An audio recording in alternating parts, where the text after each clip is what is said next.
श्री काशीखंड कथासार अध्याय 68 दक्ष यज्ञात सतीचे आत्मदहन। कार्तिक स्वामी म्हणाला, दक्षराजाच्या द्वितीय यज्ञासाठी सर्व देव आपापल्या पत्नीसह यज्ञमंडपात आले. सप्तऋषी, अग्निदेव, वायुदेव, वरुणदेव, इंद्रदेव इत्यादींचे आगमन झाले. पण शंभो महादेवास यज्ञासाठी निमंत्रण नव्हते. भृगु ऋषींनी दक्षराजास यज्ञदीक्षा दिली. सर्व देवदेवतांच्या आगमनामुळे यज्ञमंडप भरून गेला होता. यज्ञातील अग्नीस आहुती घालण्यास सुरुवात झाली, पण तेथे महादेवाची अनुपस्थिती असल्यामुळे यज्ञदेव आहुती घेत नव्हता. हे पाहून सप्तऋषींना आश्चर्य वाटले. त्यांनी आपल्या दिव्य दृष्टीने सर्व काही ओळखले. नारद मुनी कैलास पर्वतावर गेले व सतीला म्हणाले, तुझ्या पिताश्रीने दुसरा पुत्रकामेष्टी यज्ञ केला आहे. या यज्ञासाठी स्वर्गातील सर्व देवदेवता तसेच तुझ्या सर्व भगिनी आपापल्या पतीसोबत तिथे आल्या आहेत. मला वाटते की तुम्ही पण तिथे नक्की असाल. तुम्ही तिथे दिसला नाहीत म्हणून काळजी वाटली व इथे आलो. तू जर दक्षराजाची लाडकी सुकन्या आहेस. दक्षराजा भाग्यवान असल्यामुळे त्याला महादेवासारखा जावई लाभला. असे असून सुद्धा त्याने तुम्हाला यज्ञाचे निमंत्रण का दिले नाही? देवार्षींचा प्रश्न ऐकून सतीच्या नेत्रकमलात अश्रू आले. अश्रू पुसून ती म्हणाली, देवर्षी पिताश्री माझ्यावर रागावले आहेत. ते यांची निंदा करतात. मला ते आवडत नाही. आपल्या पतीची निंदा कोणत्या पत्नीसह सहन होईल? त्यांना वाटले की आम्ही गरीब आहोत, त्यामुळे ते आम्हाला टाळतात. प्रथम पुत्रकामेष्टी यज्ञात मी त्यांना पाठवले होते. त्यावेळी यांच्यात व बाबांमध्ये भांडणे झाली होती.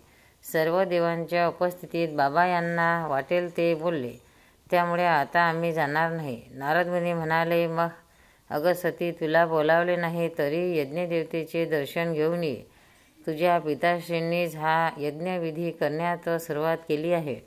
माहेरी जाण्यासाठी बोलावण्याची वाट कशाला पाहावी? तू जर तिथे गेलीस तर नक्कीच त्यांना आनंद होईल. जाताना महादेवास बरोबर न्यायला विसरू नकोस. तू जर तिथे एकटी गेलीस तर तुझा अपमान होईल. तुम्ही दोघेही तिथे गेले तर सर्वांना आनंद द्विगुणित होईल. सतीने याविषयी महादेवास विचारले. तेव्हा नीलकंठ सतीस म्हणाला, प्रिये, निमंत्रणाशिवाय कोणत्याही शुभ कार्यात जाऊ नये असे शास्त्र सांगते. तुझ्या माहेरचा यज्ञ असला तरी आपल्याला त्याचे निमंत्रण नाही. त्यामुळे आपण न गेलेले बरे. आपण जर गेलो तर नक्कीच आपला अपमान होईल. मनुष्याच्या जीवनात अनेक शुभ कार्य असतात. त्यावेळी या आनंद द्विगुणित करण्यासाठी तो आपल्या नातेवाईकांना, मित्रमंडळींना बोलावतो. जर आपणास त्या शुभ कार्याचे निमंत्रण मिळाले नाही तर त्या व्यक्तीच्या मनात आपल्याबद्दल आदर नाही असे जाणावे. अशा लोकांची संगत करू नये. जे लोक व्यभिचारी असतील तसेच पापकर्म करणारे असतील, अशा लोकांच्या शुभ कार्यास निमंत्रण असून सुद्धा जाऊ नये, कारण त्यामुळे आपणास महापाप लागते. जे लोक महापापी असतात त्यांच्या सावलीला पण उभे राहू नये. ते जर आपल्या घरी आले तर त्यांना घरात येऊ घेऊ नये. जे लोक आपल्याला शुभ कार्याचे निमंत्रण देत नाहीत त्या लोकांना सुद्धा जेव्हा आपल्याकडे शुभ कार्य असते तेव्हा बोलावू नये. प्रापंचिक माणसाने अति जनसंपर्क ठेवू नये, कारण त्यामुळे त्यास देवाची उपासना करण्यास वेळ मिळत नाही. मनुष्याने दुसऱ्याच्या शुभ कार्यात पुढाकार घेऊ नये. तसेच त्या शुभ कार्याच्या ठिकाणी जास्त वेळ थांबू नये. जे लोक आपला अपमान करतात, निंदा करतात, त्या लोकांना शुभ कार्यासाठी बोलवू नये.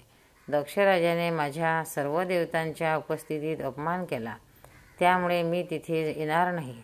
तुला जायचं असेल तर खुशाल जा, पण एक लक्षात ठेव, तू जर तिथे गेलीस तर तुझा अपमान होईल.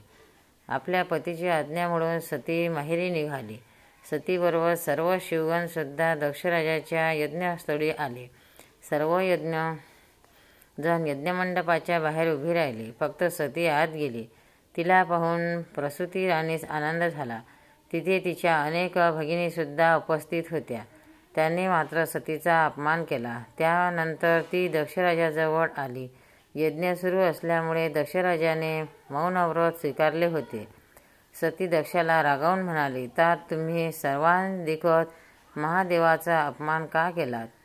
मी तुमची लाडकी सुकन्या असूनसुद्धा आम्हाला यज्ञाचे निमंत्रण का दिले नाही?